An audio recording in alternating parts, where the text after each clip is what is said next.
نبی نے لوگوں کو کیسے آزاد کیا خوف سے؟ انہوں نے کہا 3 سب سے بڑے خوف ہیں انسان کے. سب سے بڑا خوف موت کا خوف،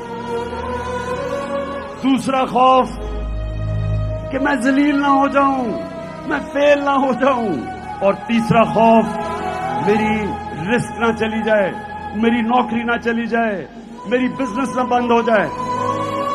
یہ 3 خوف کی وجہ سے انسان رائے حق پہ چڑھنے سے ڈرتا ہے. جو خوف کی غلامی ہے وہ سب سے خوفناک غلامی ہے. مسلمانوں کی تاریخ میں جو سب سے بڑا سانحہ ہوا، کربلا کے اندر جب حضرت امام حسین پہنچے تو کوفہ کے لوگوں کو پتا تھا کہ حضرت امام حسین رائے حق پہ ہیں، لیکن یزید کے خوف کی وجہ سے انہوں نے ان کی مدد نہیں کی.